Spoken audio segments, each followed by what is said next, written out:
wabarakatuh. Saya Widi Karismayanti dari kelas MN23G. Pengaruh pembangunan berkelanjutan terhadap produktivitas dan inovasi.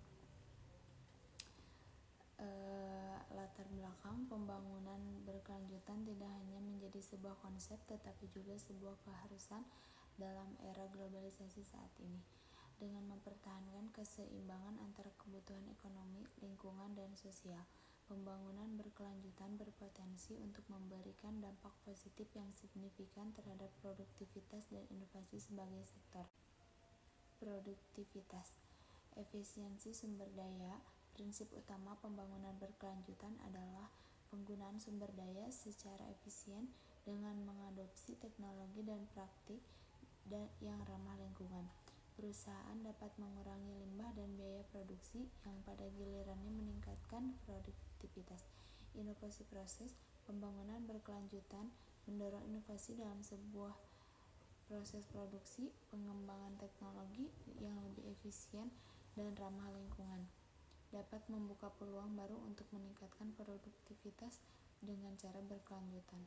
Ketiga, perbaikan kualitas tenaga kerja. Fokus pada pengembangan berkelanjutan seringkali melibatkan peningkatan kualitas hidup dan kesejahteraan pekerja. Tenaga kerja yang lebih sehat, lebih terdidik, dan lebih termotivasi cenderung lebih produktif dalam jangka panjang.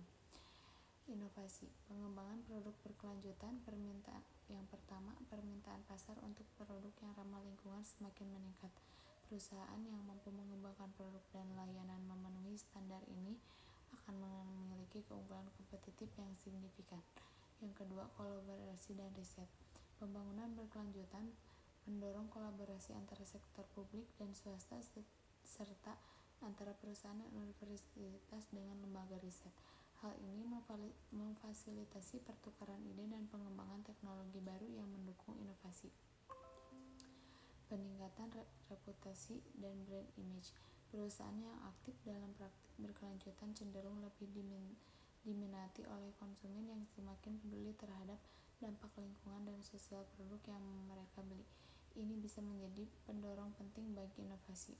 Studi kasus dan contoh implementasinya adalah Tesla Motors, berfokus pada pengembangan mobil listrik yang tidak hanya mengurangi emisi karbon tetapi juga memperkenalkan teknologi baru dalam industri otomotif. Yang kedua ada IKEA, berkomitmen untuk menggunakan bahan baku berkelanjutan dan mengurangi jejak karbon dalam rantai pemasakan mereka. Yang ketiga, Patagonia, memimpin dalam praktik bisnis yang berkelanjutan dengan fokus pada penggunaan bahan bakar daun ulang dan pemeliharaan lingkungan. Kesimpulannya, pembangunan berkelanjutan tidak hanya tentang memenuhi tanggung jawab sosial dan lingkungan, tetapi juga memiliki dampak positif yang signifikan terhadap produktivitas dan inovasi. Perusahaan dan masyarakat yang berinvestasi dalam praktik berkelanjutan akan melihat manfaat jangka panjang dalam bentuk efisiensi operasional, inovasi produk, dan reputasi yang lebih baik di pasar global yang semakin sadar lingkungan. Terima kasih. Wassalamualaikum warahmatullahi wabarakatuh.